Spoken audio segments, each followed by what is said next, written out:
ദേവി, കരുണാമയി, കാത്തോളനെ. ഇന്നു മുതല് എന്റെ ജീവിതത്തില് പുതിയൊരു കാര്യത്തിന് തുടക്കം കുറിക്കുവോ? ദേവിയുടെ കരുതലും അനുഗ്രഹവും എപ്പോഴും കൂടെ ഉണ്ടാവണം. എന്റെ ജീവിതത്തിലെ ഏറ്റവും വലിയ ആഗ്രഹമാണ് ഒരു LLB കാര്യമാവാന്നുള്ളത്. അതിന് ഒരാരംഭം കുറിക്കുവോ? ഒപ്പം ഉണ്ടാവണേ ദേവി. എന്റെ അച്ഛൻ നിരപരാധിയാണെന്ന് എന്നെ പോലെ ദേവിക്കും അറിയാം. അച്ഛൻ നിരപരാധിയാണെന്ന് ഈ സമൂഹത്തിന് മുന്നിൽ തെളിയിക്കണം. അതുപോലെ ഒരു തെറ്റും ചെയ്യാത്ത നിരവധി പാവങ്ങളുണ്ട്, അവരെ സഹായിക്കണം.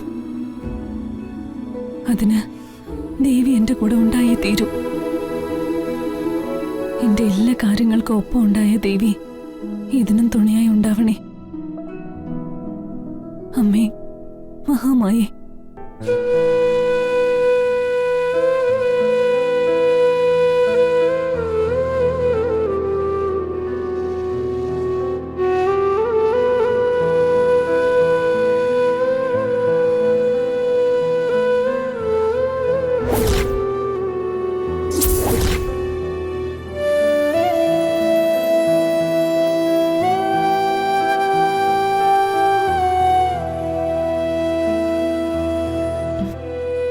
എടോ, ഞാൻ കോളേജിലേക്ക് പോവാ.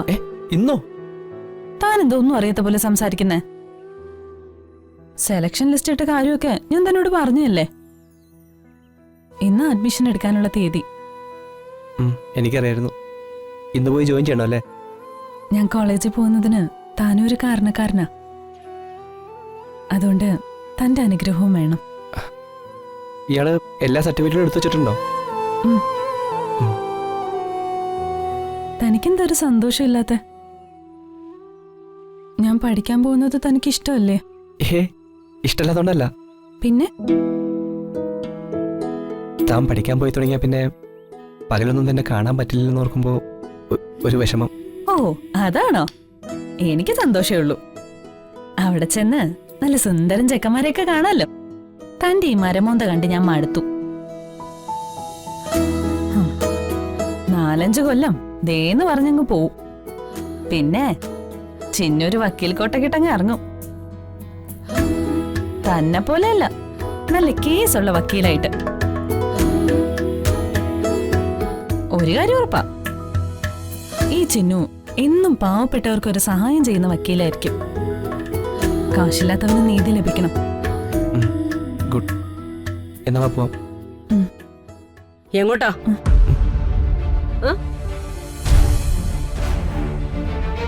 ചിന്നുവിന് ഇന്ന് ലോ കോളേജിൽ അഡ്മിഷനാ.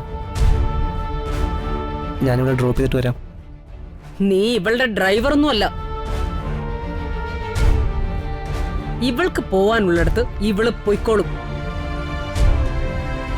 ആ, നിനക്കിവിടെ പ്രധാനപ്പെട്ട കുറച്ച് പണികളുണ്ട്. അതൊക്കെ ഞാൻ ചെയ്തോളാം. ചിന്നുവിനെ ഞാനിവിടെ ഡ്രോപ്പ് ചെയ്തിട്ട് പെട്ടെന്ന് എത്തിക്കോളാം. പറ്റില്ല.